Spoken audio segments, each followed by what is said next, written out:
салом, мо имрӯзе дар симо генетика ҳоло мо шурӯъ мекунем. Яке аз қисмҳои муҳимтарини фанни биология ин чӣ генетика мебошад. Генетика аслан илме мебошад ки ирсият ва тағйирпазириро меомӯзад. чиро ирсият ва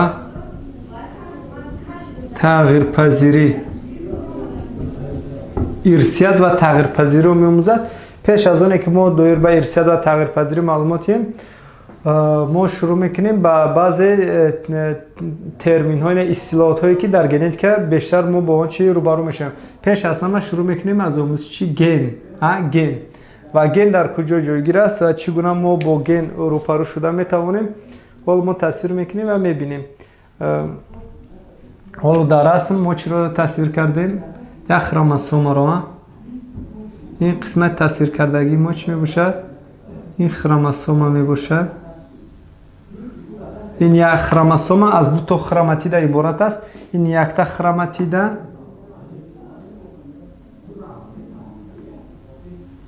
ва ин хроматидаи чӣ? Хроматидаи дуюм. дар таркиби хроматида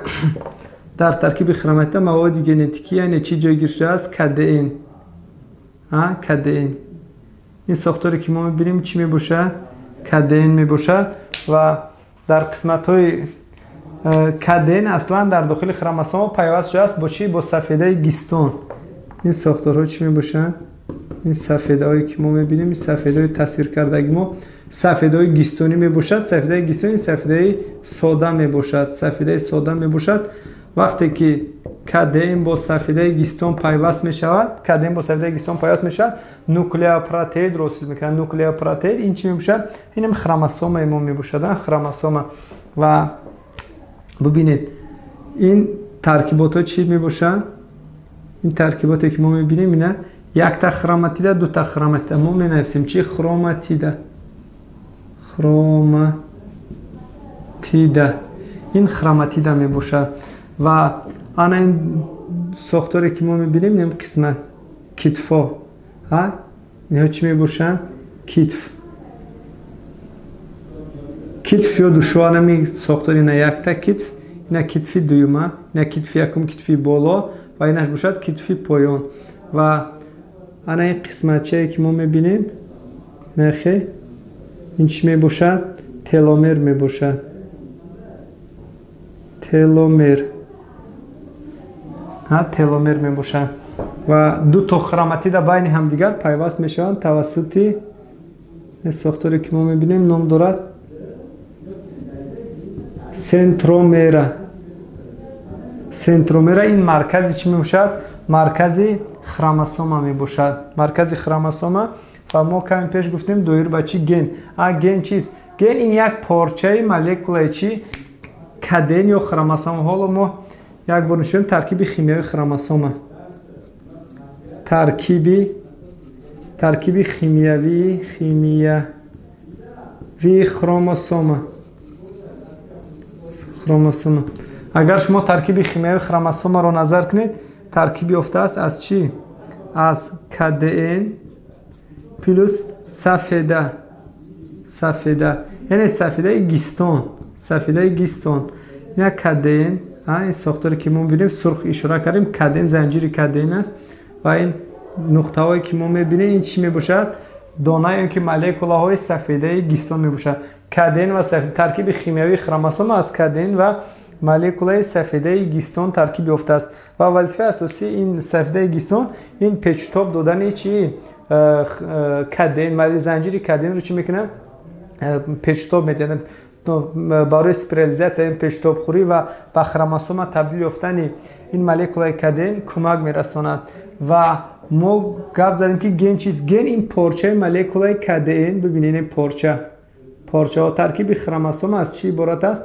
ин генҳо мебошанд. ин генҳо мебошанд. ген яъне як порчаи молекулаи КДНро чӣ мегӯянд? Порчаи молекулаи КДНро ном мебаранд чӣ? Ген. генамҷа менависем ген. ногуфта намонад ки мегӯям воҳиди хурдтарини тамоми мавҷудоти зинда ин чӣ аст? ҳуҷайра. воҳиди функсионалии یا اینکه واحد خردترین که واحد فونکسیونی سیستم عصب این چی است؟ نیرون. از گرده نفرون. از ارثیت باشد واحد فونکسیونالی ارثیت، این واحد خردترین ارثیت، واحد خردترین که قابلیت گذراندن علامت ارثی رو دارد، این چی میباشد؟ گن میباشد. ما گفتنم در یاد گیرید. گن این واحد خردترین چی میباشد؟ ارثیت میباشد. و وقتی سوال میشن گن چیست؟ گن این در اصل واحد خردترین ارثیت و از روی ساختارش میگم این پارچه مولکولای کادین یا خروموسوم. ما میتونیم کادین یا خروموسوم بگیم. پارچه مولکولای پارچه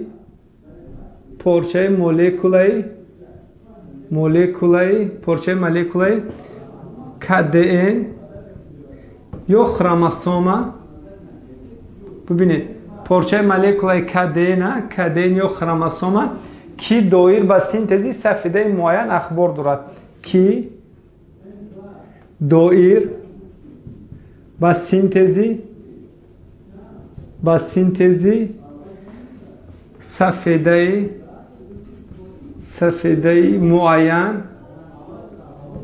سفیده معین چی دارد؟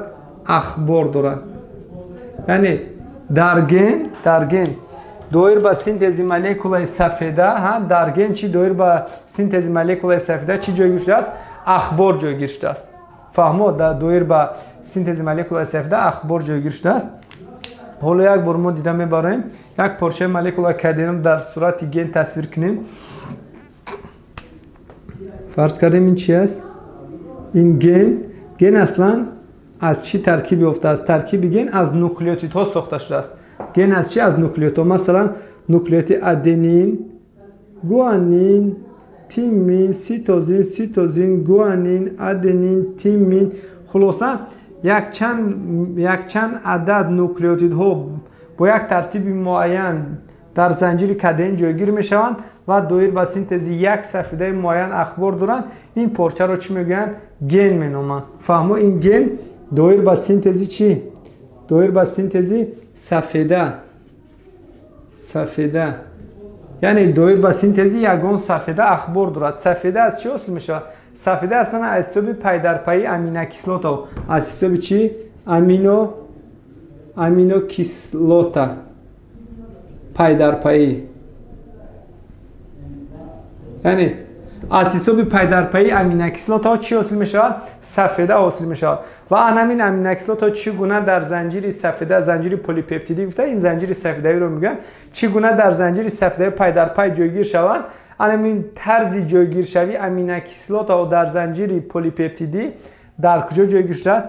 در مولکولای همون گن. یعنی در ترکیب گن همین گن اخبار دارد که یکم مثلا در ترکیب سفیده آلبومین یا سفیده گلوبولین، دلخواه سفیده یا سفیده گیستون باید یکم کدام امینوکیسلات است، بعد کدام امینوکیسلات است، بعد کدام امینوکیسلات پی در پی آنها کامبیناسیون آنها رو معین میکنند و در اینجا سفیده معینی که برای ما لازم است او چی میشه؟ حاصل میشه. فهمو؟ یعنی سفیده امینوکیسلات معین وقتی که سفیده حاصل شد، اگر از حساب امینوکیسلات ها چی حاصل میشه؟ سفیده حاصل میشه. سفیده حاصل شد الکه و این سفیده حاصل شده معین میکند یک علامت رو. چی رو معین میکند؟ علامت. و علامت چیست خودش؟ علامت این یک ساختار ارگانیسم. مثلا فردها از همدیگر از روی علامت‌هایشون فرق میکنند. مثلا یک شخص رو میبینیم، یک فرد دیگر، یک آدم از آدم دیگر مثال بیاریم. اگر یک میبینیم که رنگ چشمش، رنگ اینبی رنگ چشم میبینیم سیاه است یا مش چشم است یا کبود چشم است یا سبز شتاب است از روی رنگ چشم، یا که موی سر رو میبینیم سیاه، زرد، هموار، جنگیله، قشت پیوندی یا جدا، قد بلند، پس همه این چی میباشن؟ علامت ها میباشن که این علامت ها با چی وابستن؟ به سفیده و این سفیده وابسته است به گن. چگونه که میگن از نسل به نسل علامت و خاصیت ها میگذرن، این گن ها اصلا میگذرن و در این گن ها دایر به ساختار سفیده اخبار وجود دارد. چگونه که پیش از یک بنا رو با ساختمان بنا شروع کردن، اول چی رو چی میکنن؟ تیار میکنن. یکم نقشه اون رو. چگونه نقشه؟ یکم кадом сохторҳо биёяд, якум бояд таҳризӣ онро кунанд, битон резанд, баъд дигар қисматҳо шавад. Ҳама ина мақсад пай дар пай ба амал меояд ва ин пай дар пайи аслан дар нақша вуҷуд дорад. Коригарҳо аз рӯи нақша чӣ мекунанд? Фаъолият мекунанд. Масъалан ин дар рибосом аслан сафеда дар рибосом ҳосил мешавад. Чӣ гуна рибосома бояд сафеда ҳосил кунад? Ҳама ин ахборҳо дар куҷо ҷойгирӣ? Дар ген. Молекулаи кайрен ахборӣ аз молекулаи каден анами чӣ мекунад? Ахборҳо аз ин генҳо ахборҳоро гирифта ба рибосома меорад ва дар рибосома ахборро медиҳанд ва дар асоси ин ахбор чӣ мешавад? Сафедаи зарурӣ синтез карда мешавад. Хулоса ҳоло аз ҳисоби ген сафеда, аз ҳисоби сафеда як аломат пайдо шуд ва ин як аломатро чӣ ишора мекунанд? Бисёр вақт мегӯянд фен. Як аломатро чӣ мегӯянд? Фен. ва бубинед ки як аломатро агар фен мегӯянд, баъд дорем ки дар як шахс масалан мо як фардро танҳо аз рӯи як аломат фарқ карда наметавонем. Вақте ки мебинем як чашмаш сиёҳ аст, ин номумкин аст, бисёр аст дар муҳит ки одамои чашми сиёҳ доранд. Барои дурусттар баҳо додан маҷмӯи аломатҳои ӯро ба назар гирифтан дар кор. Қадаш чӣ гуна аст, мӯи сар чӣ гуна аст, рангаш, шаклаш, дандон, забон, гӯш, бинӣ, ҳама ин аломат мебошад. Ҳама ин аломатҳоро чӣ мекунанд? Ба назар мегиранд. Вақте гап дар бораи маҷмӯи аломатҳо рафт, агар маҷмӯи аломатҳои фардро чӣ мегӯянд? маҷмӯи аломат. Маҷмӯи аломатҳои фард. Маҷмӯи аломатҳои фардро чӣ мегӯянд? Маҷмӯи аломатҳои фардро фенотип. Як аломатро фен, маҷмӯи аломатҳоиш чӣ мешавад? Фенотип. фаҳмо? Фенотип чӣ будааст? Маҷмӯи аломатҳои як организм. Яъне ҳамаи аломатҳои як организм мегуфтанд фенотип. Як аломаташро чӣ мегӯянд? Фен. фаҳмо? Маҷмӯи аломатҳо ин чӣ аст? Фенотип. Як аломат фен. ва бубинед ки як аломат фен. Гена, як ген як сафедаро синтез мекунад, як сафеда як аломатро. Як ген, як сафедаро, як сафеда як аломатро, ҳамин як сафеда як аломатро синтез мекунад, як аломат як фен мешавад. вақте ки мо маҷмӯи аломатҳо гуфтем, маҷмӯи аломатҳоро чӣ назорат мекунад? Маҷмӯи аломатҳоро бошад. анами ҳамаи генҳое ки дар дохили масалан як фардро маҷмӯи генҳои як фард, ҳамаи генҳо, ҳар як ин ген, ҳар як ин ҳиссачаҳое ки мо мебинем, ҳар як кадоми ин як синтези як сафедаи муайянро чӣ мекунад? Ба уҳда дорад. ва маҷмӯи аломатҳо шуд агар маҷмӯи аломатҳоро маҷмӯи генҳои як фардро генотип наисанҷа генотип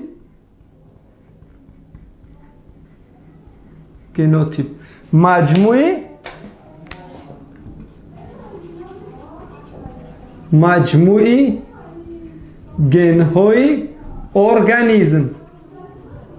вақте ки як организм маҷмӯи генҳоша, маҷмӯи генҳои як организм мисол мебурем, ин гап дар бораи чӣ меравад? Генотип. ва истилоҳотҳое ки ҳоло мо бояд донем, чӣ аст якум? Генотип. Генотип чист? Маҷмӯи генҳои як организм. Ген чист? Порчаи молекула каден ё хромосома ки доир ба синтез сафедаи муайян ахбор дорад. Аломат чист? Аломат ин як сохтори организм. Чӣ аст? ҷанависем чӣ? Аломат ин сохтор.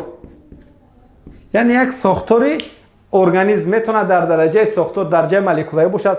ҳар як сафедаву чарбу карбогидрате ки мо дар организм дорем, онҳо аз якдигар фарқ як шакли муайян дорад. ба хатри як сохтори муайян. ҳуҷайраҳо, молекулаҳо, ҳуҷайраҳо, бофтаҳо, узвҳо, ҳар як кадом ин ба худаш як аломати хос дорад. яъне аломат аслан чӣ мешавад? Сохт мешавад, ҳамчун сохти анатомӣ. ва метавонад ки якчанд аломат, як ё якчанд аломат метавонад чиро ҳосил кунад? ҳосил кунад хосиятро. Хосият чист? Хосият ин сохтори функсионалӣ.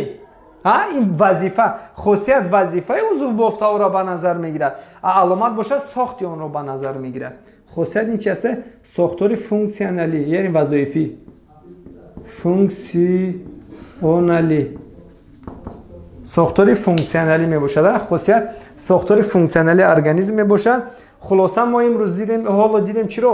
Генетика, ирсият, ҳозир мо ирсият ва тағйирпазира суҳбат накардем. Мо чиро дидем? Генетика, ген فنوتیپ و علامت خاصیت و ببینید ارثیت چیست؟ ارثیت این قابلیت ارگانیسم‌های زنده که قابلیت دارن، این قابلیت ارگانیسم‌های زنده که علامت و خاصیت‌های خود را از نسل به نسل می‌گذرونند. ببین چقدر آسان است. ارثیت این قابلیت ارگانیسم‌های زنده، این خاصی ما معیارهای موجود زنده گذاشته بودیم که ارثیت این خاص طبیعت زنده است. با طبیعت غیر زنده ارثیت و تغییرپذیری یگان عمومیت ندارد، مقصد مهم نیست. ارثیت این قابلیت ارگانیسم زنده که علامت و خاصیت‌های خود را از نسل به نسل می‌گذرانند. هر یک ارگانیسم زنده وقتی که در نتیجه تجدید از نو برقرار شوی یک فرد به وجود میاد، یک وظیفه ارگانیسم زنده به وجود آوردن نسل. وقتی که نسل به وجود میاد میارد باید نسلی به وجود آورده ما به ما مانند باشد. نسل باید به ما مانند باشد و برای مانند بدن با ما چی خدمت میکنه؟ ارثیت. بعضی علامت‌هایی که از اجدادی یا پیشرای ما تا حاضر به ما باقی مانده است در اولاد ما، این همه نتیجه چی میباشد؟ نتیجه ارثیت. و تغییرپذیری ببینیم، تغییرپذیری با ارثیت به نهایت رابطه زیج دارد. اگر ما میگیم ارثیت قابلیتی از نسل به نسل گذراندن علامت و خاصیت ها، تغییرپذیری قابلیتی تغییر یافتن علامت و خصوصیت ها. وقتی علامت و خصوصیت ها تغییر می‌یابند چی معنی دارد؟ یا یگان علامت و خصوصیت نو پیدا میشود یا اینکه علامت و خصوصیتی که پیشتر داشت را چی میکنه؟ از دست میدهد. وقتی که مثلا ما آفریقا میریم در جای گرمی یک در مدت کوتاه مثلا 10 سال 20 سال ما زندگی میکنیم، با مرور وقت رنگ پوست ما احساس چی میشود؟ سیاه چتاب میشود. یعنی سیاهی پوستی حساب سفیده ملانین میباشد. ملانین وقتی که ما در آفتابی میایستیم، در آفتابی سوزان در هم آفریقا جای گرمی که نورهای الترابنفت تاثیر کردن میگیرد و ارگانیسم برای محافظت کردن خودش، یعنی نست کردن این نورها، فرو بردن این نورها، احساسا مجبور میشود که چی را حاصل کنند؟ پیگمنت ملانین را حاصل کنند. پیگمنت ملانین را حاصل کنند. وقتی که پیگمنت ملانین حاصل میکند، وظیفه این برای چی کرد؟ ملانین رو برای محافظت کردن خودش و احساسا یک علامت نو رو با وجود آورد. ببین یعنی که ما یک رسانه رو میگیریم در یک جای چی؟ در یک جای بیابان، در جای بیاب میشنونیم، در جای بیاب ببینید احساسا ریشه او چی میشه؟ چقور میشه، بعد جایهای چقورتری خاک میرود تا اینکه آب رو دسترس کنند. برگ‌های او خرد میشه تا اینکه بخورشای آب رو کم کنند. پشمک ها میبارد. خلاصه متمرفاز یک قطار تغییرات های با وجود میاد که همه این تغییرات ها برای حفظ کردن خودش. تغییرپذیری به نهایت در طبیعت مهم است. اگر در بعضی حالت ها اگر تغییرپذیری به عمل نآید، این باعث نیستشوی فرد میگردد و باید تغییر یابد تا اینکه در محیط مطابق شده باقی زندگی کنند. و همه این گوناگونی که در طبیعت ما میبینیم، رنگ و رنگی گوناگونی میبینیم، ما از همه این نتیجه چی میباشد؟ نتیجه تغییرپذیری میباشد. در وقت تغییرپذیری چی میشد؟ این گن ها تغییر مییابد، گن تغییر مییابد، خروموسوم تغییر مییابد. وابسته به اون که گن تغییر مییابد یا خروموسوم یا مقدار خروموسوم دسته خروموسوم تغییر مییابد، نمودهای تغییرپذیری را باز جدا کردن به یک چند گروه ها. حالا موضوع امروزه ما اصلا تغییرپذیری نیست. ما علاوه موضوع داریم، این تنها برای باز هم فهماتر شدن خلاصه ما گپ زدیم. و در اینجا وقتی که اگر این گن ها نوکلئوتید وقتی که پای هم با موتاسیون گرفتار شوند، این موتاسیون این ساختار گن وقتی که تغییر می‌یابد، امیر چی میگن؟ موتاسیون. ساختار خروموسوم تغییر می‌یابد، ساختار گن نوکلئوتید عوض میشوند. اینا چی میگن؟ موتاسیون. میتونه که مثلا ا ت بود، میتونه که گ بوته جایش رو عوض کنه، ت گ شه، ا ت گ. خلاصه وقتی که هم جای خود را نوکلئوتید عوض میکنن یا یگان تا اون دوچند میشود یا ویران میشود، از بین میرود، این در نتیجه با وجود میاره چی رو؟ موتاسیون را. همین چی دارد؟ گن یک قابلیت دارد، میتواند که یک چند بار با موتاسیون گرفتار شود. مثلا نه اینکه یک بار وقتی با موتاسیون گرفتار شد فرد نابود شود، این خیلی نیست. میتواند که ده ها صدها مراتب گن شود پای هم با موتاسیون گرفتار شود. وقتی که گن یک چند بار با موتاسیون گرفتار میشود، علامت‌های نو رو باز هم علامت‌های نو رو با وجود آوردن میگیرد و این حادثه رو چی میگن؟ سرالیزم. وقتی سوال میشود سرالیزم چیست؟ سرالیزم این پای هم با موتاسیون گرفتار شدن یک گن رو چی میگن؟ سرالیزم. пай ҳам ба мутатсия гирифтор шудани як ген. Масалан буд мӯи сари масалан сиёҳ ё ки зарчатоб, агар мо ишора кунем а зарчатоб буд, бо кам тарак зардияш чӣ шуд? Тарафи сиёҳчатоб шуд. Ай як боз ҳам бо кам боз сиёҳаш боз зиёдтарак шуд. Ай ду боз ҳам хел сиёҳтар шуд. Ай се баъд сиёҳ шуд. Ай чор ҳамин хел мо чӣ мекунем? Ҳамаш як мӯи сареку аллели як мӯи сар танҳо иваз шудан гирифт. Пай ҳам ҳамин дар як ген пай ҳамин мутатсияда гирифтор шуд ва ин аломат иваз шудан гирифт ва ин боиси ба вуҷуд омадани чӣ гардид? Сериализм. Ва дар ин ҷо боз чизро ба сами шумо расондан ҳастем. Вобаста бар ин ҷойгиршавии сентромера дар хромосома, ҳамин сентромераро бо ибораи дигар чӣ мегӯянд? Кашишхӯраки якумин. Кашишхӯраки якумин. Кашишхӯраки якумин чӣ мегӯянд? Сентромера. Ва саволи кашишхӯраки якумин дуюмин ҳам ҳаст. Бале, дар баъзе на дар ҳамаи хромосомот, дар баъзе хромосом метавонад ки мо доир ба ин мавзӯъ таркиби сохт ва вазифаи ҳуҷайра мавзӯъ дорем. Як бор бибинед, пурратар бо маълумот додагия. Ва дар ин ҷо бибинед, дар баъзе қисмҳои хромосома, дар баъзе қисмҳои энеми теломер мегӯем, дар баъзе ҷойҳои теломер метавонад ки як радиф пайдо шавад. Ин радиф ба теломер пайваст мешавад тавассути чӣ? Кашишхӯраки дуюмин. Ана минтақаро чӣ мегӯянд? Кашишхӯраки дуюмин. Вақте савол шуд дар хромосома чанд то хроматид дида мешавад? Ду то хроматид, як то, ду хроматид пайваст шуданд тавассути сентромера. Дар хроматид чанд то китф дида мешавад? Ду то, китфи боло, китфи поён. Чанд то теломер дида мешавад? 4 то теломер. Як то, ду то, се то, 4 то теломер дида мешавад. Ана вобаста ба ҷойгиршавии сентромера хромосомаро ба 4 гурӯҳ ҷудо мекунанд. 4 гурӯҳ. Якум гурӯҳаш ин чиye? Метасентрикӣ. Вақте ки шумо мебинед ки сентромера дар марказ ҷойгир шудааст, ду китф чӣ пурра ба ҳамдигар баробаранд, ин монанданд. Ин чӣ мегӯянд? Метасентрикӣ. Метасентрикӣ. Бибинед. Ана шакли метасентрикӣ. ин шакли чӣ? Ин хромосома. душои китфояш чӣ мебошад? Баробар мебошад. Вақте ки шумо мебинед ки китфои хромосома баробар мебошад, китфо баробаранд, ира чӣ мегӯянд? Метасентрикӣ. Метасентрикӣ. Метасентрикӣ яъне хромосомаҳои баробардӯш. баъд субметасентрикӣ. пурра баробар нестанд, наздик ба баробаранд, қариб баробаранд, аммо пурра баробар нестанд. ранги метасентрикӣ нестанд. ира чӣ мегӯянд?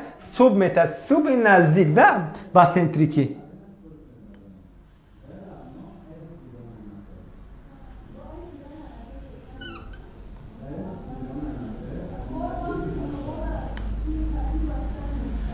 бибинед ки дар ин ҳолат сентромера дар куҷо ҷойгир шудааст? китфи боло майдатар, китфи поён бошад калонтар мебошад. каме нисбат ба боло китфи поён калонтар мебошад. ира чӣ мегӯянд? Субметасентрикӣ.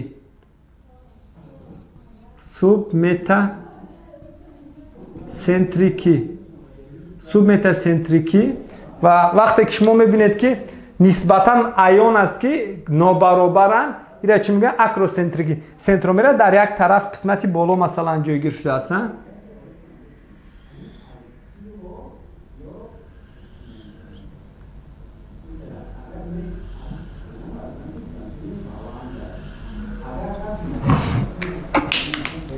аллакай дар ин маврид бибинед ира чӣ мегӯянд? Акросентрикӣ. чӣ ном дорад? Акросентрикӣ. Акросентрикӣ. ва варианти чорумш телоцентрикӣ. дар як қисмати охирон, дар як қисмати нугӣ ҷойгир шудааст. ира чӣ мегӯянд?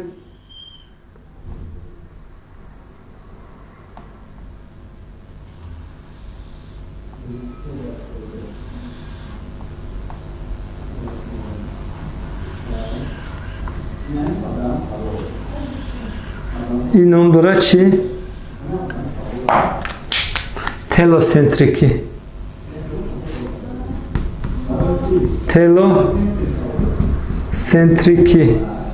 تلوسنتریکی یعنی وابسته جایگیرشوی خروموسوم وابسته با سنترومر شده. متاسنتریکی در مرکز برابر دوش، سوب متاسنتریکی نزدیک به برابر، اکروسنتریکی علاقه نو برابر دوش و تلوسنتریکی باشد سنترومر در یک قسمت آخری یا دو قسمت نوگی خراماتی در پیوست میکند باقی خلاص. فهمو؟ این قسمت اولی چی بود؟ قسمت اولی گنتیکا، حالا ما قسمت باقی مانده یعنی کدام اصطلاحات ها رو باید ما دونیم باز هم چی پراتر شناس شدن میگیریم. حالا ما دم میبریم چی رو؟ کاریوتیپ رو، گنوتیپ رو، گنافوند رو، گنوم، بعضی ساختارها رو میبینیم در یک جایگی. ببینید یکم کلمه‌ای که بیشتر ما میخوریم این کلمه چی است؟ کلمه کاریوتیپ است. کاریوتیپ. کاریوتیپ چیست؟ کاریوتیپ این مجموعه علامت‌های مقداری و صفتی دسته دیپلویدی، مجموعه علامت‌های مقداری و صفتی دسته دیپلویدی حجره‌های جسمی رو می‌نامند. مجموعه علامت‌هایی که در حجره‌های جسمی فهمو این خروموسوم مجموعه علامت‌های مقداری، کلمه مقداری و صفتی. کلمه مقداری در چی داخل میشه؟ با مقداری مقداری در چی؟ اندازه خروموسوم ها و مقدار خروموسوم ها. مثلا در کاریوتیپ آدم 46 تا خروموسوم جایگیر است. 46 تا خروموسوم این علامت مقداری اندازه و مقدار. اندازه و مقدار خروموسوم، صفتی باشد شکل خروموسوم. هم شکل خروموسوم متاسنتریک، سوب متاسنتریک چگونه شکل دارد؟ این به علامت چی؟ صفتی شکلش. و مقداری باشد شماره و اندازه خروموسوم. شما بعد در کورس‌های بالا وقت دانشگاه طبی اگر داخل شد شما دایر به اندازه خروموسوم با تصنیفات دارند شما باز دیده میبرید را. و حالا در رسم این ساختاری که ما تصویر کردیم این کاریوتیپی آدم میباشد که از 46 تا خروموسوم عبارت است. کاریوتیپ آدم 46 تا خروموسوم دارد. کاریوتیپ پشه درازافیل 8 تا خروموسوم دارد. کاریوتیپ شامپانزه باشه 48 تا خروموسوم دارد. یعنی هر یک فرد با خودش کاریوتیپ دسته معینی خروموسوم دارد، مقدار معینی خروموسوم دارد. این چیزی که ما داریم این بود چی؟ باید با کاریوتیپ و کلمه چی با داریم ما؟ کلمه گنوتیپ. کلمه گنوتیپ اینجا نیستین؟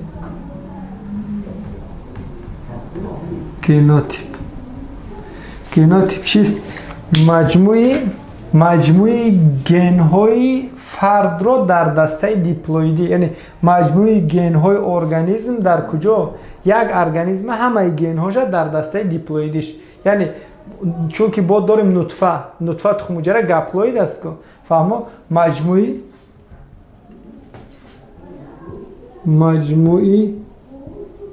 گن‌های ارگانیسم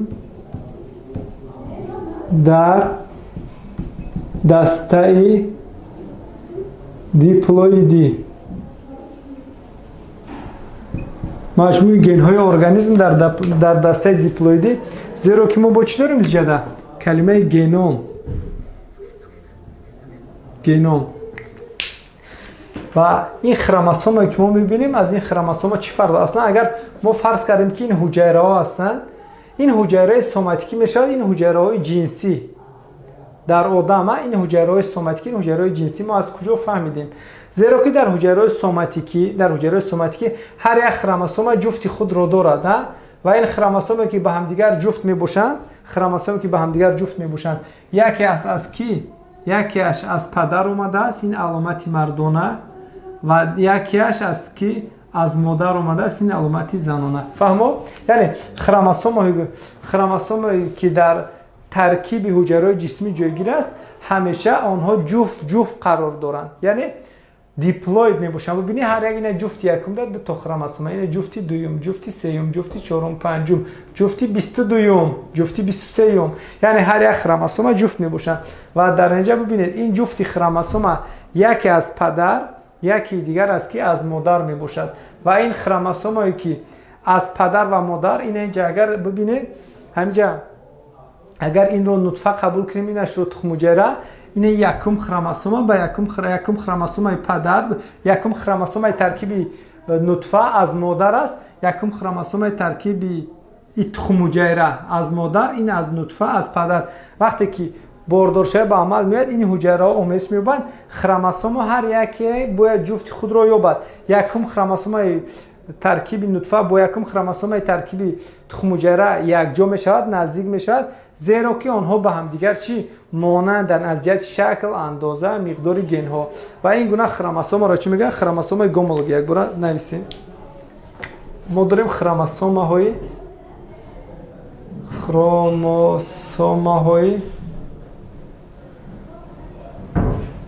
گومولوگی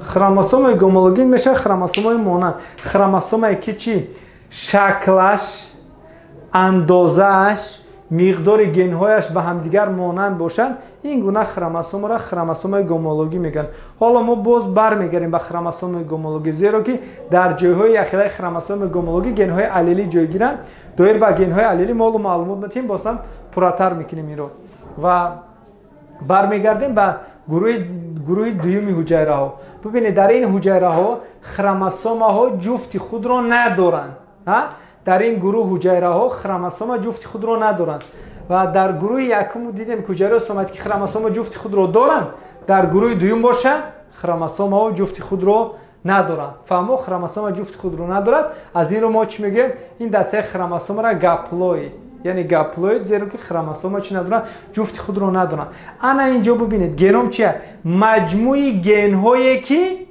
در دسته گاپلویدی قرار دارد یعنی مجموعه گن های ارگانیسم در دسته یعنی مجموعه گن های ارگانیسم در دسته گاپلویدی یعنی مجموعه گن ها در دسته گاپلویدی یعنی مجموعه گن ها در دسته گاپلویدی این چی می باشد گنوم دقت ما گنوتیپ مجموعه گن ها در دسته دیپلویدی بود گنوتیپ مجموعه گن ها در دسته گاپلویدی این گنوم ما در باکتری مثلا باکتری که پروکاریوتن دسته مواد ژنتیکیشون گاپلوید می باشد بیشتر ما در باکتری گنوم کلمه گنوم رو استفاده می‌بریم کلمه گنوتیپ نه فهمو کلمه چی رو گنوم زیرا که دسته مواد ژنتیکیشون گاپلوید میباشند و در رستنی ها گامتافیت بسیار رستنی ها چی میباشد گاپلوید میباشد گامتافیت اشنه سرخس گاپلوید میباشد در آنها نیز ما چی استفاده میبریم کلمه گنوم رو در نطفه و تخم حجره هم چی رو استفاده میبریم کلمه گنوم رو استفاده میبریم و ما باز کلمه داریم کلمه گنوفوند کلمه چی گنوفوند ببینید گن گفتیم پارچه مولکولار کدین یک دانه گن پارچه مولکولار کدین که دایر به سنتز سفته معین اخبار دارد گنوتیپ مجموعه گن های ارگانیسم در دسته دیپلویدی گنوفوند مجموعه گن های پاپولیاسیون یا نمود فهمو یعنی ما گن رو در یک ارگانیسم نه بلکه در یک گروه همین یک ارگانیسم در یک گروهشون یا در یک نمود مجموعه گن های پاپولیاسیون یا نمود رو چی میگن گنوفوند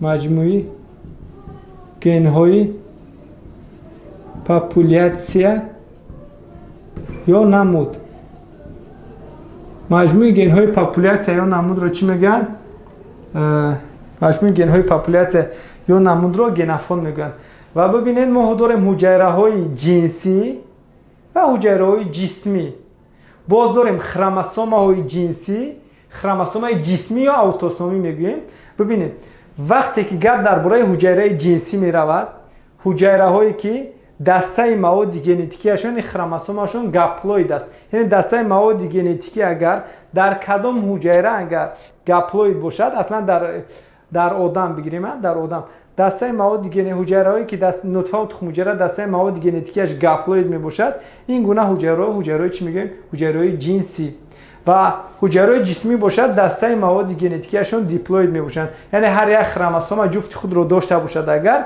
این گونه در حجره هایی که در آنها خروموسوم و جفت خود را دارند این گونه حجره چی میگن حجره های جسمی یا سوماتیکی و حجرهایی که جفت خود رو ندارن، حجرهایی که در آنها خروموسوم و جفت خود رو ندارن، طبقا این را چی میگن؟ حجره های جنسی. خلاصه حجره جنسی از جسمی از حساب چی فرق میکنه؟ حساب دسته دیپلوید یا گاپلوید، یعنی خلاصه جفت خود رو دارد یا ندارد، تمام.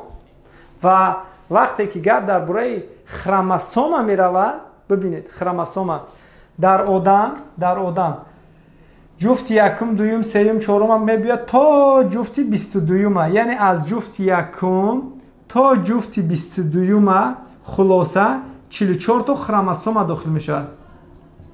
خروموسوم این اینجا 44 تا خروموسومی که ما میبینیم میبیاد 44 تا، با جز این آخران جفت 44 تا خروموسوم، یعنی 22 جفت یا 44 تا خروموسوم قرار دارد. این خروموسوم رو خروموسوم چی میگن؟ خروموسوم های اتوسومی. خروموسوم های اتوسومی چی معنی دارد خروموسوم اتوسومی؟ خروموسوم هایی که در مرد و زن فرق ندارد، فرق کرده نمیشه.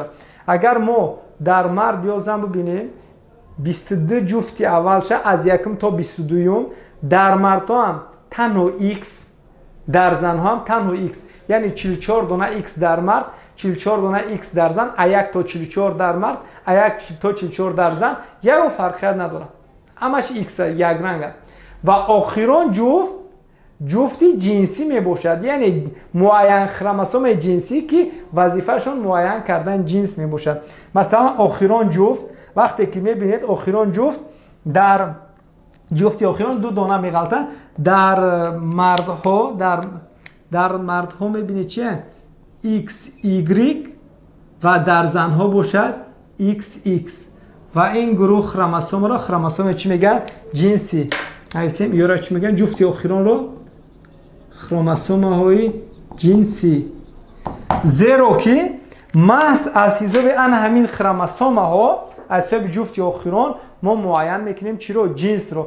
وقتی که این کاریوتیپ رو اگر ما نظر کنیم، یک نیرون یا حجره عصب میبرن لابراتوری انالیز میکنن، داخل نیرون چی دارد؟ یادرو دارند، یادرو در داخل یادرو خروموسوم جایگیر است. در همه حجره های ما خروموسوم دیده میشد به جز آن حجرهایی که یادرو ندارند. یک مثال میبینیم اریتروسیت.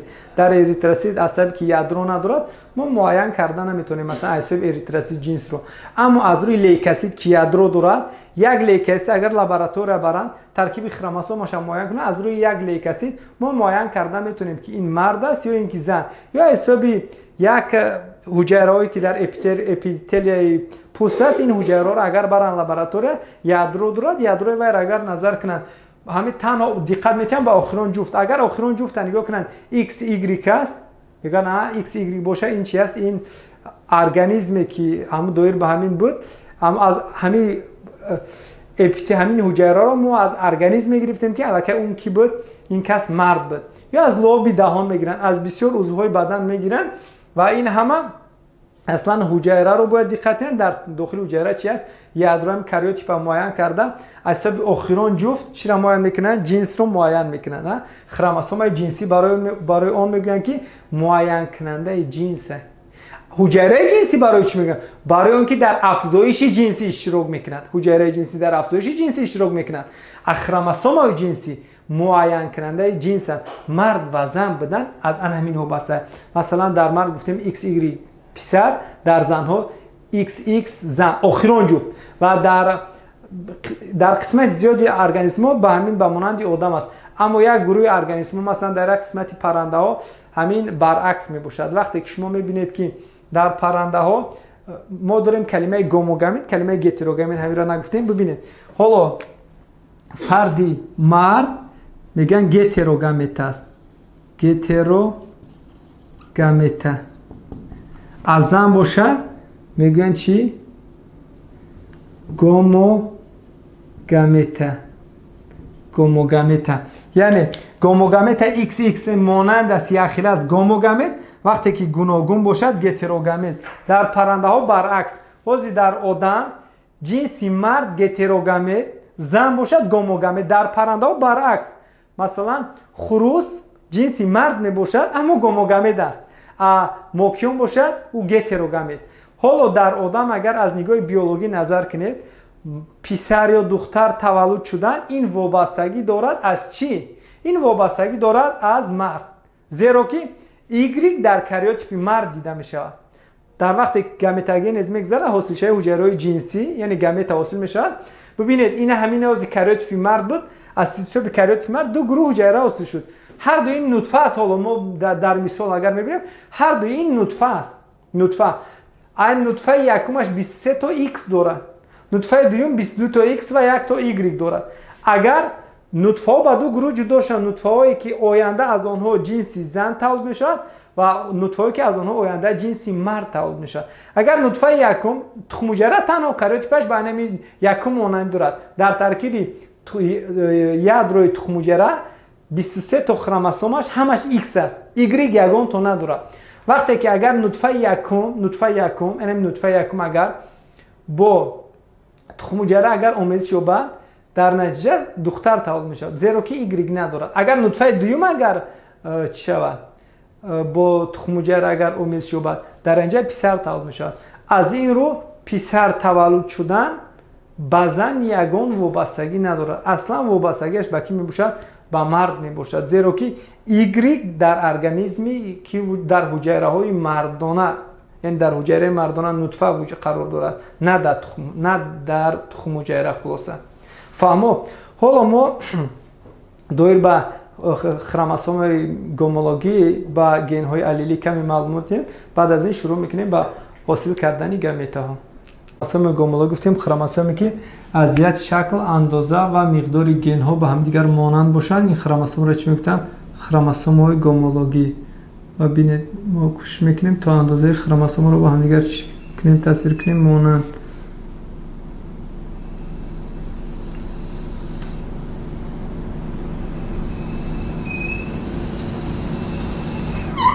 این خروموسوم های چی میباشن؟ خروموسوم های گومولوژی. خروموسوم گومولوژی یکیش از کی؟ یکیش از پدر، یکیش از پدر، دیگری باشد از کی؟ از مادر می باشد. با ترکیب حجره ما یکی از پدر، یکی از مادر. دایر با خروموسوم گومولوژی یکم این که این خروموسوم ها چی می باشن؟ کلمه گومولوژ. ما داریم گومولوژی، داریم غیر گومولوژی.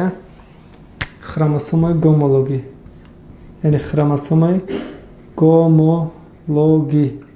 خروموسوم گومولوژی در ما چی را به نظر میگیریم؟ یعنی باید در خروموسوم گومولوژی شکل خروموسوم، اندازه خروموسوم، مقدار گن هایش باید چی باشد؟ برابر باشد. شکل، اندازه، مقدار گن ها.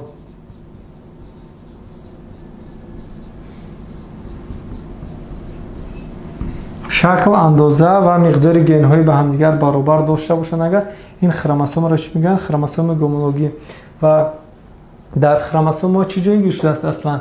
گن گفتیم پارچه مولکولای کدن یا خروموسوم که دایر به سینتز سفیده معین اخبار دارد و در جایهای اخیره خروموسوم گومولوژی گن های به هم دیگر مانند جای گیرند. گن های به هم دیگر مانند جای گیرند یعنی اصلا گن های به هم دیگر مانند گن های جای گیرند که یک علامت رو چی میکنن؟ نظارت میکنن. گن هایی که جوابگرن برای سینتز یک علامتی معین.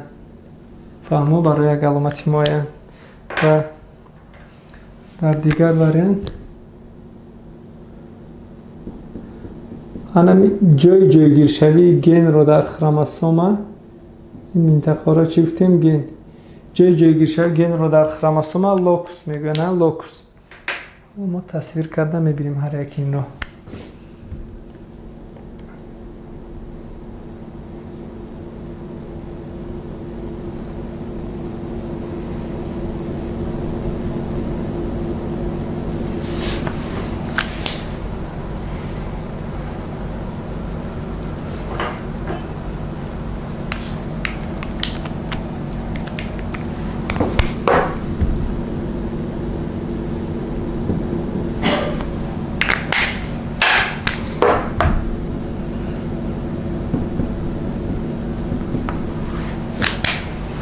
این منطقه ها رو چی میگن؟ این چیزی که حالا ما میبینیم این چی است؟ گن است. این گن فهمو ген اصلا پارچه مولکولای کدین و در اینجا ما داریم کلمه چی؟ لوکوس. کلمه اینجا تصویر کنیم کلمه لوکوس. لوکوس این جایگیر شوی گن در خروموسوم. هر یک گن در خروموسوم جای معین دارد و جایی که اشغال میکند گن این منطقه را چی میگن؟ لوکوس. لوکوس این چی است؟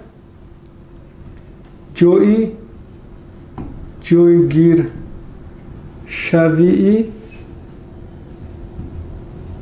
گن در خروموسوم.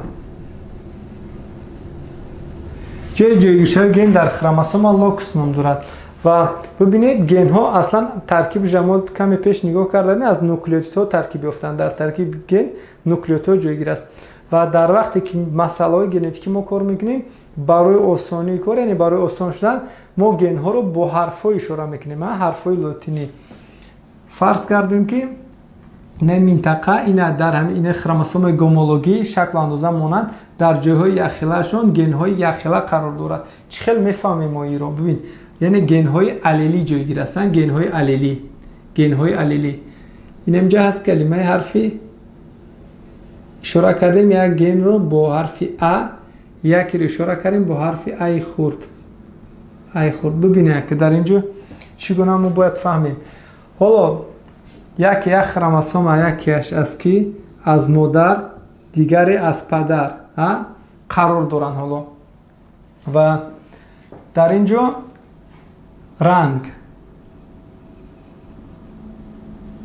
رنگی موی سر، یعنی در همین منطقه در هر دو این خروموسوم در منطقه قسمت بالایی در کنار بالایشون یعنی گن های جایگیر است که این گن ها الیلی اند، زیرا که هر دوی این گن ها معین کننده رنگی موی سر می باشند و یکی رو اشاره کردیم با حرف ای، یکی رو اشاره کردیم با حرف ای خورد. فرض کردیم یکیش ای کلون اشاره کردگیمون رنگی موی سری سیاه. موینه چی است؟ موی سیاه و دیگری موی زرد. یکی موی سری سیاه، یکی موی زرد. برای آسان شدن ما اشاره میکنیم با حرفا اشاره کردیم. یکی رو یکی رو ای کلون، دیگری ای خورد اشاره کردیم. فهمو؟ و در اینجا ببینید اصلا ما گفتیم گن های الیلی. کلمه چی اومد در اینجا؟ گن های الیلی. گن های الیلی. پیش از همه کلمه الیل چی معنی دارد؟ الیل این واریانت گن است. واریانت باز میفهمونیم چی است؟ واریانت یعنی این همین موی سر، گن موی سر، رنگی موی سر در کدام واریانت ها بوده میتوند. یکی دیدیم موی سر سیاه، یک واریانتش موی سر سیاه، واریانت دیگهش باشد موی سر زرد. هر یک گن میتوند که الیل های معین داشته باشد. یعنی خلاصه گن های الیلی یعنی الیل خودش این واریانتی گن است. گن های الیلی در جایهای یک خیله خروموسوم گومولوژی جای گیرند. گن های الیلی در جایهای یک خیله خروموسوم های گومولوژی. یعنی گن های الیلی در کجا جای گیرند؟ در جایهای یک خیله خروموسوم گومولوژی. ببینید این قسمتی بالا دو تا خروماتید دارد. خروماتید کناری در قسمتی بالا، این هم در قسمتی بالا گنی معین کننده موی سر قرار دارد. یعنی رنگ موی سر در اینجا قرار دارد. یکی سیاه، دیگری زرد و ما اشاره کردیم یکی رو با حرف کلان، یکی رو با حرف خرد. برای چی بعضی رو با حرف کلان، بعضی رو با حرف خرد اشاره میکنن؟ ببینید حرف کلان اشاره کردگی، حرف خرد اشاره کردگی. وقتی که از پدر از مادر دو گن اومد برای ما دو واریانت داریم. پدر و مادر هم بعد از علاقه جنسی بردار شد با معلومات زیگوت حاصل شد و آینده از زیگوت جنین طفل به وجود اومد و باید طفل علامت های والدین رو قبول کنند. حالا ما دو واریانت داریم، گن موی سر، رنگ موی سر، یکی سیاه دیگری زرد. باید طفل کدام از اینها رو انتخاب کنه. سوال میشه. دو واریانت انتخاب داریم، یکی زرد یکی سیاه و انتخاب کردن با یک طور معمولی نیست. این انتخاب کردن با یک طور معین است. چگونه میفهمیم؟ با یک طور معین. کدام از این گن ها ما میبینیم، همین الیل ها، کدام از اینها زورتر میباشن، طفل آن را چی میکند؟ قبول میکند. همه واریانت رو قبول میکند. فهمو؟ حالا واریانتی که قبول میکند این واریانت زور است، غالب است، با حرف کلان اشاره میکنیم. واریانتی که قبول نمیکند این رو با حرف چی خرد اشاره میکنیم و در نتیجه مینویسیم دومینه حرف ای کلان. ما داریم کلمه چی؟ دومینانتی. داریم کلمه رسسیوی.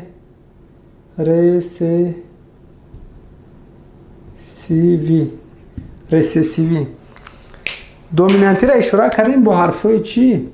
با حرفای کلان. خب ای کلان، خب بی کلان، کدام حرفش ما انتخاب میکنیم؟ رسسیوی رو انتخاب کردیم با حرف ای خورد. ما می‌نویسیم دومینانتی اصلا این چی؟ غالب، برتری داشته، پخش کننده، یعنی فعالیت گن دیگر رو پخش میکنه. غالب است، پرقوتر است. یعنی می‌نویسیم چی؟ غالب. رسسیو رو چی می‌نویسیم؟ مغلوب، گن مغلوب، گنی که فعالیت خود رو ظاهر کردن نتوانست. مغلوب. خلاصه گن های الیلی گفتیم در جاهای اخیلی خروموسوم گومولوژی جای گیرند. الیل این واریانتی گن است. این ما واریانت دادیم، دو واریانت اشاره کردیم و یک دومینانت یک رسسیو. دومینانت مغلوب، زور، برتری داشته. رسسیو دومینانت غالب، زور، برتری داشته. رسسیو مغلوب، سست، پایانشین، پخش شونده هم میگویند. از طرف دومینانتی پخش کرده می شود، علامت خود را ظاهر کردن نمیتوانند و در نتیجه ما چنین اشاره کردیم، یک کلان یک دیگر خورد و باز می شود حالتی که در اینجا رنگی موثر بود، باز شکلی موثر، یعنی شکلی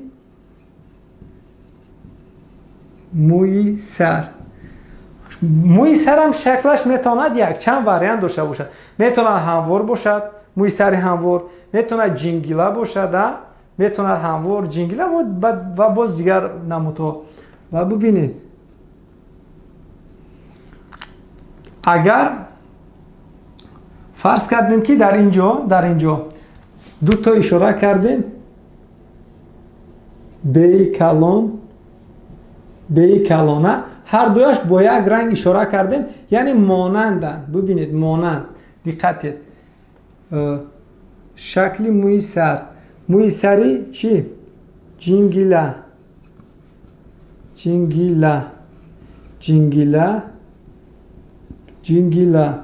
و آنها رو اشاره کردیم با حرفای چی؟ با حرفی بی کلان و در نتیجه میتواند حالتهای شود که مثلا زن و مرد وقتی خانه‌دار میشن، موی سر مردم جینگیلا باشد، از زنم جینگیلا باشد و در این مورد حتمی فرزندان در این مورد در بیشتر حالات میتواند که صاحب موی سر چی جینگیلا، یعنی از والدینان موی سر چی جینگیلا رو صاحب شوند، قبول کنند.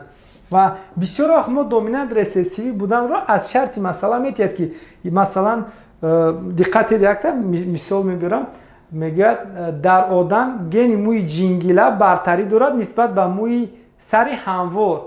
وقتی که میگه در آدم گن موی سر جینگیلا برتری دارد نسبت به هموار، این معنی آن را دارد که گن موی سر جینگیلا دومینانت، گن موی سر رسسیو هموار رسسیو. وقتی که اگر پدر و مادر یک جینگیلا که موی هموار باشد اگر خانه‌دار شوند، حتمی فرزندان موی کدام رو میگیرند؟ کدام دومینانت بود، یعنی برتری داشته. از گفتیم جینگیلا یا چشمان سیاه، چشمان کبود، یک چشم کبود دیگر چشم سیاه، میتواند که چی شوند؟ صاحب موی سری فرزند موی سری جینگیلا شد. خلاصه و در این مورد وقتی شما میبینید که دو تا یک خیلند، در نتیجه یک کلمه پیدا میشه. در اینجا یک کلمه ما داریم، کلمه گوموزیگوت. کلمه گوموزیگوت. چی کلمه؟ کلمه گوموزیگوت. ببینید کلمه گوموزیگوت وقتی که دیدیم دو گن ها هر دویشون چی هستن؟ یک خیله هستن. وقتی دو گن به همدیگر مانند باشد این را چی میگن؟ گوموزیگوت. از این برمیاد که گنی در بالا بوده ما چی بوده است؟ ای کلون ای خورد که یک رنگ نیستن، یکی دیگر رنگ، یکی گفتیم موی رنگی سیاه دیگر رنگی زرد، یعنی گوناگونن. این رو چی اشاره میکنن؟ گتروزیگوت. گتروزیگوت. گتروزیگوت در اون مورد که گن ها از هم دیگر چی کنن؟ فرق کنن. ای کلون و چی؟ ای خورد باشد اگر میگن گترو. معنای گترو میشه چی؟ گوناگون. گوناگون. معنای گترو چی؟ گوناگون. زیگوت ای که گن هایشون میتونه چی باشد؟ زیگوت ای که گن هایشون میتونه گوناگون باشد. این گامتا بود. وقتی که گامتا ها یکجا میشن زیگوت اصل میشد که ما حالا ترکیب زیگوت رو نظر داریم. ببینید یعنی دیپلوید است. دیپلوید هیچگاه گامتا دیپلوید بودن نمیتونه که الکی گپ درباره چی رفته است؟ گپ درباره زیگوت رفته است. یعنی گتروزیگوت. و این موردی که ما دیدیم دو تا یخیله گوموزیگوت. حالا باز چیزی دیگر رو با شما میفهمونیم. دقت کمی. در اینجا گنی سیوم وریانت سیوم گن اشاره میکنیم حرف ا ب س خورد. این معین کننده رنگی چشم میباشن. رنگی دقت این حرفایی که ما گذاشتیم همه شرطی است. شما میتونید دیگر حرف استفاده کنید. چیزی که من خواستم اونو استفاده کردم. شما نیز حقوق دارید که دیگر حرفا رو چیکار کنید؟ استفاده کنید. و ببینید یکی گفتیم رنگی موی سر رنگی چشمی کبوچه. رنگی چشم چی؟ کبوچه کبود. رنگی چشمی چی؟ کبود. و رنگی چشمی کبود این رسیسیوی اشاره کردیم. یعنی سه خورد. ببینید سه خورد. در این مورد یعنی پدر و مادر چشمانی کبود دارن و چشمانی کبود با حرفای خورد سه خورد اشاره کردیم. یعنی رسیسیو میباشن. رسیسیو میگم. گوموزیگوت میباشن. یکم چیان؟ اونها با هم دیگر مانند هستن. چی گفتین؟ گوموزیگوت. این هم گوموزیگوت، این هم گوموزیگوت. ببینید در یک وریانتیم که دو تا کلون یخیله گوموزیگوت، در وریانت دیگر دو تا کلون یخیله گوموزیگوت. برای اونها رو از هم دیگر با یک دیگر آمیخته نکردن. در گنیتیکا اشاره کردن. کلمه گوموزیگوتی دومینانتی وقتی گپ درباره گوموزیگوتی دومینانتی رفت ما اشاره میکنیم ای کلون یا بی کلون سه کلون دو حرفی کلون. و وریانت دیگر ما داریم گوموزیگوتی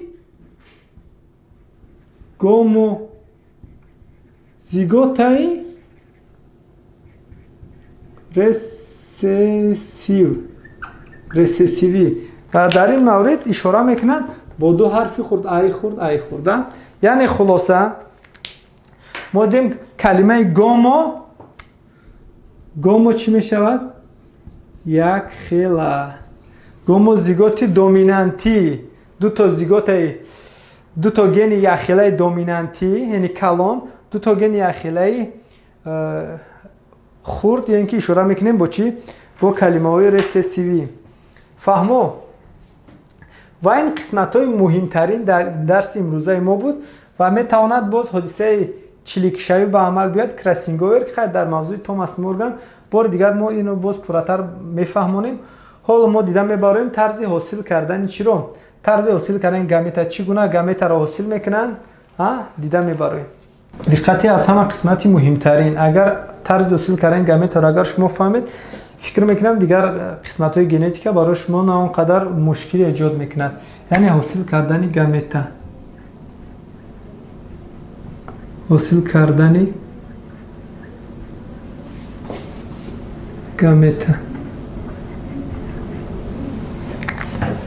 حالا ما همیشه میفهمونیم و باز در فرمولا گذاشته با توسط فرمولا میفهمونیم با شما خیلی چی میشه؟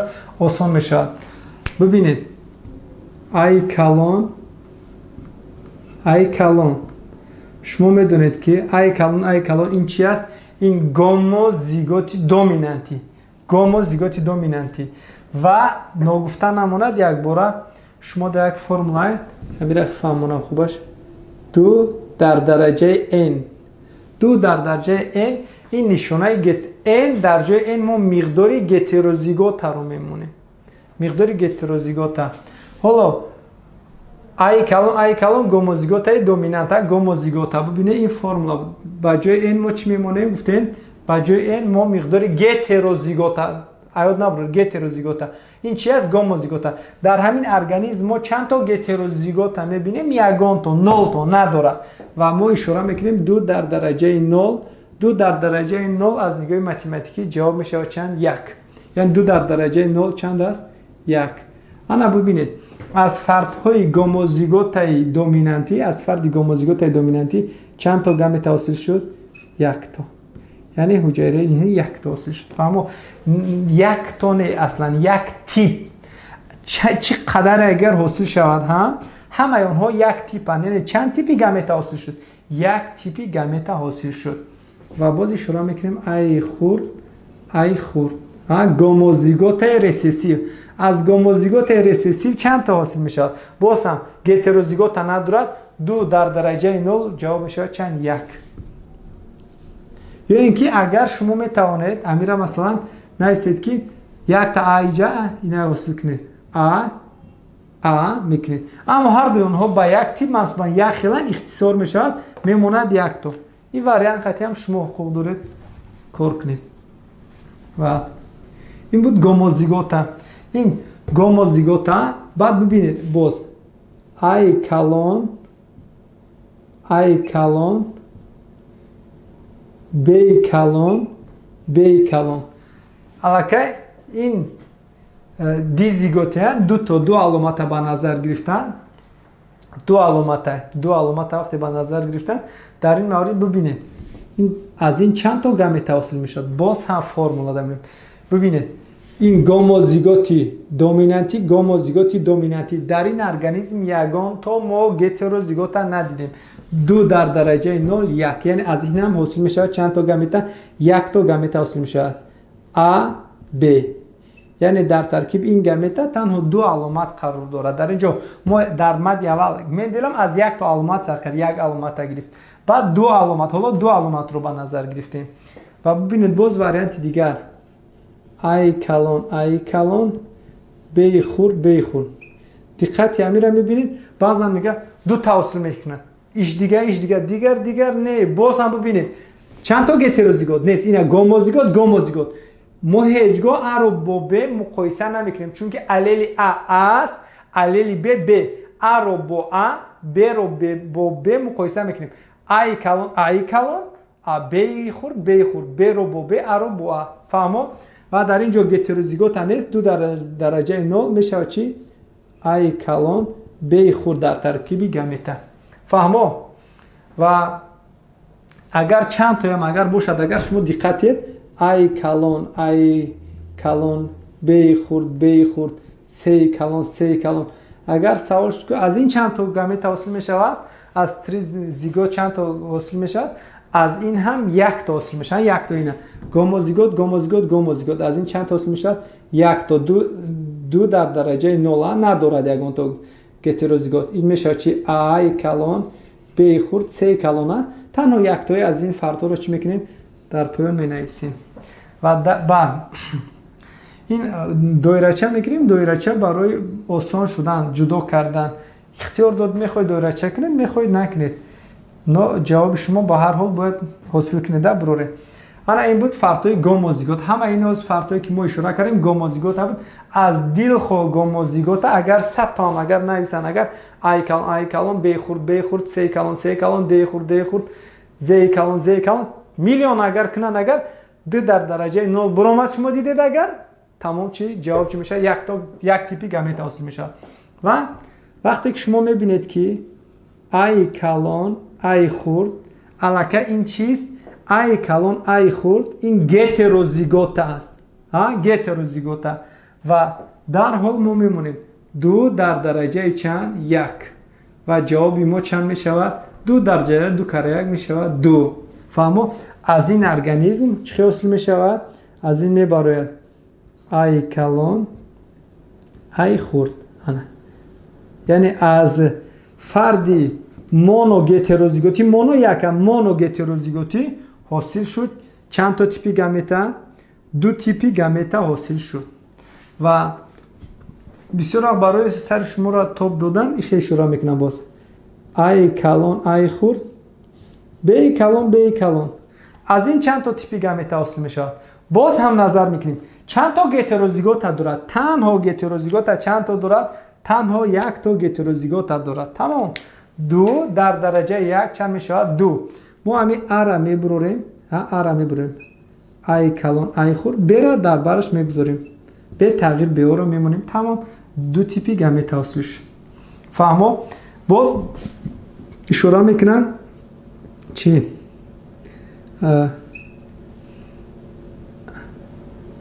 ай калон бей хурд, сей калон сей хурд. аз ин чанд то типи гамета мебарад? боз ҳам ҳамон савол. чанд то гетерозигот аст? гомозигота, гомозигот, гетерозигот. 1 то гетерозигота бошад чанд типи гамета ҳосил мешавад? 2 типи гамета ҳосил мешавад. боз ҳам чӣ мекунем? серо ҷудо мекунем. сей калон сей хурд. ва бубинед баъд аз се чӣ омадага? пеш аз се вей хурд, баъд ай калон. ина 2 типи гамета ҳосил шуд. фаҳмо? ва билохира аз ди гетерозигота, яъне ай калон ай хурд, бей калон бей хурд. яъне бубин чанд то гетерозигота қарор дорад? 2 то. 2 то гетерозигота. дар формула мегузорем барои хато накардан. 2 дар дараҷаи 2 кара 2 чанд? 4. 4 бошад. бояд мо аз ин чанд типи гамета ҳосил кунем? 4 то. ва ҳанами фардҳои аро генҳои аро хулоса ба генҳои б зарб мезанем. ҳар як кадом аро ина ай калонро бо ҳардуи ин, ай худро бо ҳардуи ин. якум ай калон зарби бей калон, ай калон зарби бей калон мешавад а бей калон. ай калон зарби бей хурд мешавад ай калон бей хурд. боз мо ай калон ба ҳардуи зарб задем. боз чӣ мон? ай хурд бей калон, ай хурд бей калон, ай хурд бей хурд, ай хурд бей хурд. фаҳмо? ай хурд бей хурд. ин буд тарзи ҳосил кардани гаметаҳо дар дигетерозигот. ҳоло боз дида мебарем. ана акнун бубинед боз ай калон ай хурд, бей калон, сей калон сей хурд. дар ин ҷо боз ҳам формула 2. дар ин ҷо чанд то гетерозигот аст? гетерозигота 1 2. бей калон гомозигота мебошад. бе нисбат бар беда 2 дар дараҷаи 2 мешавад чанд? 4. яъне 4 типи гамета. боз ҳам а зарби сей калон, ай калон зарби сей калон, ай калон зарби сей хурд. ва беро бетағйир мегузорем. якум бояд чӣ нависем? сей калон, ай калон зарби сей калон. аммо б омадааст дар ин ҷо ку мо бетағйир беро мемонем. б сей калон. танҳо дар ҳар куҷое ки мебиём мо б калон ҳам хе мегузорем. ай калон б калон сей калон. баъд бо ай калон б калон сей хурд. ай калон б калон сей хурд. боз ай хурдро ай хурд зарби сей калон, ай хурд сей пеш аз сей калон чӣ омадааст? беро мегузорем бетағйир. баъд сей калон.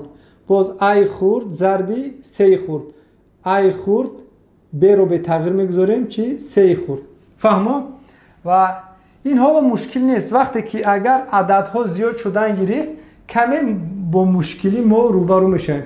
бибинед якум ай калон ай хурд, бей калон бей хурд, сей калон сей хурд. мо ҳоло кор кардем ди гетерозигот. аллакай ин чи аст? 3 гетерозигот, 3 то гетерозигот дорем. яъне 2 дар дараҷаи чанд? 2 дар дараҷаи 3. جواب چند؟ 8. 8 تیپی گامتا حاصل میشه. 8 تیپی گامتا باید حاصل. 8 تیپی گامتا باید حاصل شود. یک بار ما با طور هم ضرب زدن میکنیم. ضرب یکم ای کلان ضرب بی کلان ضرب سی کلانه. ببینید ای کلان ضرب بی کلان ضرب سی کلان. بعد این مشکل اساس برای آسان دارد این چیز. باز ای کلان باز ضرب بی کلان بعد سی خورد. ای کلان ضرب بی کلان ضرب سی خورد. بعد ما ای کلان گرفتیم، دو تا بی کلان گرفتیم، آن اکنون ما چی؟ سی خورد. ای کلان بی خورد سی کلان. ای باز ای کلان بی خورد سی خورد. ای کلان بی خورد سی خورد. و باز ای خورد رو ضرب میزنیم. اگر در پیش هم یا اگر اوی کلان ای خورد مونه الکی دیگر چیز حاصل میشه. مثلا ای خورد بی کلان سی کلان. ای خورد بی کلان سی کلان. ای خورد بی کلان سی خورد. ای خورد بی کلان سی خورد.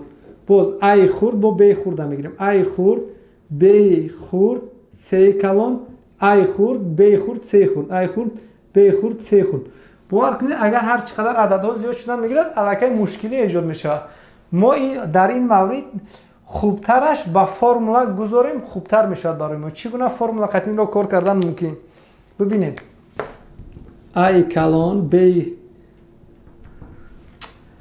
ای کلان ای خورد بی کلان بی خورد سی کلان سی خورد. حالا ما میدونیم که چند تیپی گامتا باید حاصل شود. 8 تا شماره پرسید ما الکی در جاش میگذاریم 8 تیپی گامتا حاصل میشود. 3 تا هتروزیگوت الکی 8 تیپی گامتا باید حاصل شود و در نتیجه در همین 8 رو 8 حاصل شده رو به هر یک کدام این ما تقسیم میکنیم. ترکیب زیگوت ما از 2 تا آلیل عبارت است که 2 تا گن اینا 8 تقسیم چند؟ همین 8 تا ای کلان ای خورد داریم 8 تا داریم. باید ما تقسیم کنیم چند تاگی؟ 2 تاگی تقسیم کنیم. 2 تاگی تقسیم کنیم چند تا حاصل میشه؟ 4 تا. یعنی اینها رو چند تاگی پای در پای 4 تاگی گذاشتن در کار. حالا میفهمید. باز 4 انک الکی چند میشد؟ 8 بود 4 تقسیم چند؟ باز این ده دویمش بیاده تقسیم 2 این هم 2 تا میباشن که شد چند تاگی؟ 2 تاگی 2 تقسیم 3 دامده میم 2 تاگی 2 شد 2 تاگی. خلاصه یکم گفتیم 8 تا بود با چند تقسیم کردیم؟ با آ تقسیم کردیم 4 تاگی. بولند اگر ما 4 گذاریم بعد 4 تا مون 4 تا رو باز با ب تقسیم کردیم چند تاگی مون 2 تاگی. باز 2 تا رو با چی تقسیم کردیم؟ با 3 تقسیم کردیم چند تاگی شد؟ 1 تاگی. 1 تاگی. انا گزارش میکنیم یک بار ببینید. همین ای که داریم ما 4 تا باید تقسیم کنیم. اینه یا ای کلان بعد ای خورد با 8 تا یا ای 4 تا 1 2 3 4 تا ای خورد 4 تا ای کلان 4 تا ای خورد. یعنی همین تقسیم کردگی ما این پای در پای چند تاگی گذاریم مقصد. بیو رو چند تایی میگه؟ بیو رو 2 تایی گذار. 2 1 2 بی کلان با 2 تا بی خورد 1 2 بی خورد شه بی کلان 1 2 نش 1 2 3 رو چند تایی؟ 1 تایی 3 کلان 3 خورد 3 کلان 3 خورد 3 کلان 3 خورد 3 کلان 3 خورد. انا اکنون چند تا تیپی گامتا حاصل شد؟ 8 تا تیپی گامتا حاصل شد. فهمو توسط فرمولا آسان‌تر است. خوبش اگر شما میتونید به طور پروگرس اگر تریگ هتروزیگوت است شما میگیرید ای طرف راست اگر بینید اگر ای طرف راست شما خواهید که این کار را نکنید برای با آسان‌تر اگر در وقتی کار کردن شما بعد رفلکتور نمیفهمید چی باید کنید. در سه رو ام طرف راست 1 تاگی اینش 2 تاگی اینش 4 تاگی اگر باز پیدا شود چند تاگی 8 تاگی بعد 2 ضرب زده 2 قد ضرب زده موندن میگیرید. مقصد یکم در چند میمونه؟ 1 بعد دویم دا آمدن دا 1 با 2 ضرب میزنه چند میشه؟ 2 دویم دا با همین 2 را با 2 ضرب میزنه 4 تقسیم کردن چگونه بالاش میگذارید و جدا میکنید. و حالا ما یک بار ببینید یک تا کلانتر رو باز از اینم کلانتر رو اگر تصویر تیم با سبکتر میشود. ای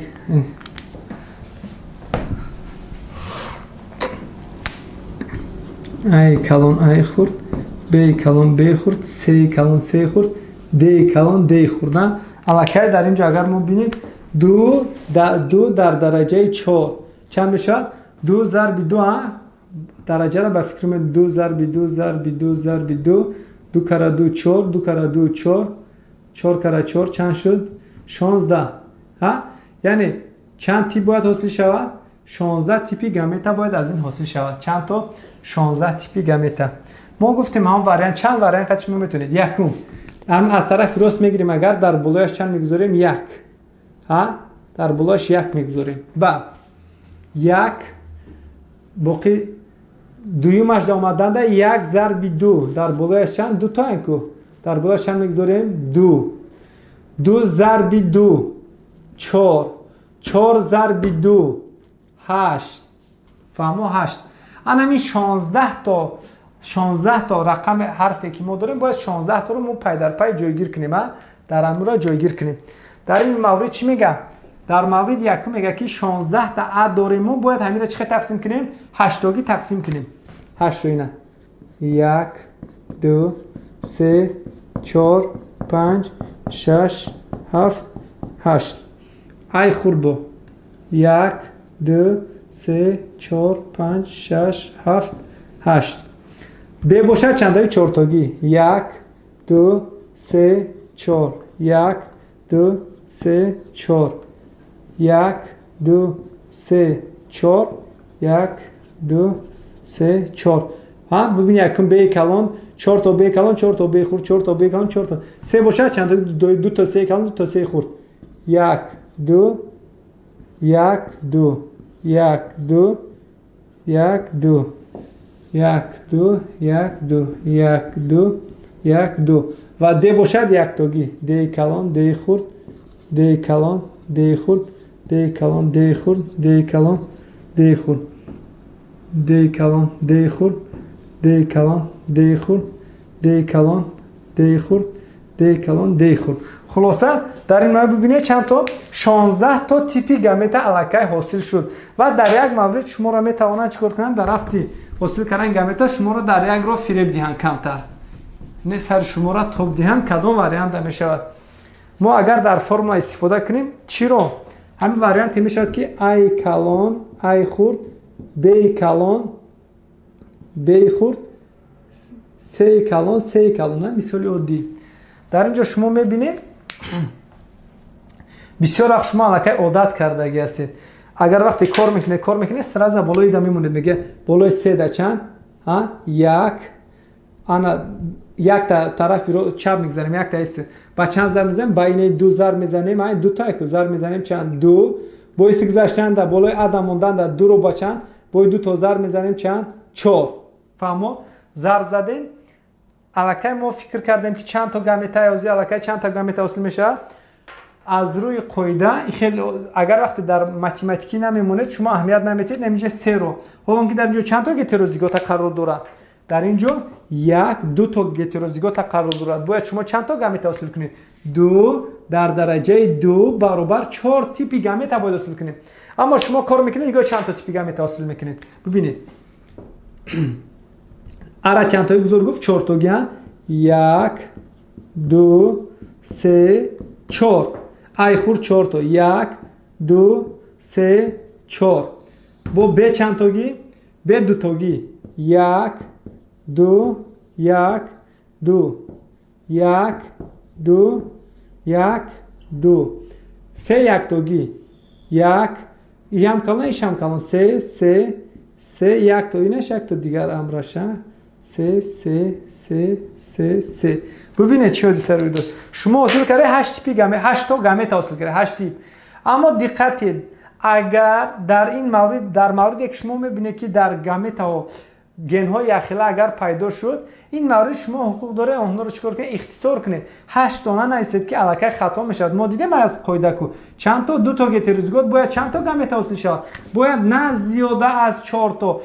ای کلان ب کلان سی کلان. ببینید ای کلان ب کلان سی یک چی اختصار کردیم. ای خور ب کلان سی کلان ای خور ب کلان 3 калон ихтисор кардем. Ина 1 тамом 2 тамом. Боз поён a калон b хурд 3 калон a калон b хурд 3 калон ихтисор кардем. Яхила аст.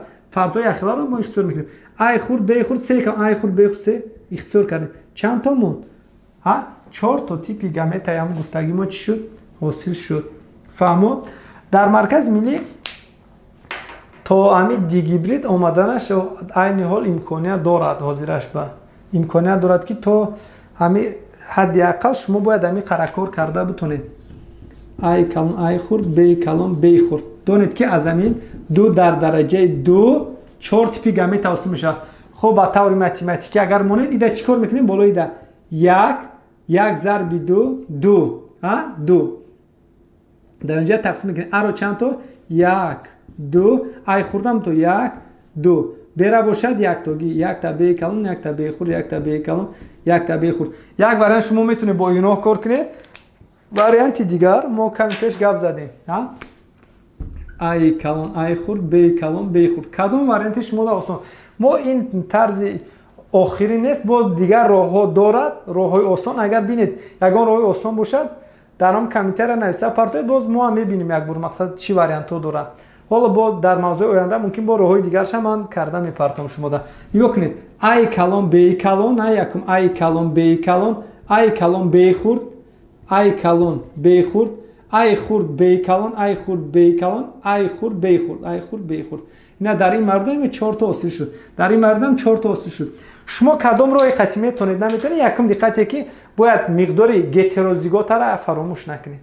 Миқдори гетерозигота агар фаромӯш кардед, аллакай шумо ҷавоби масъаларо кор карда ва дуруст бароварда наметавонед.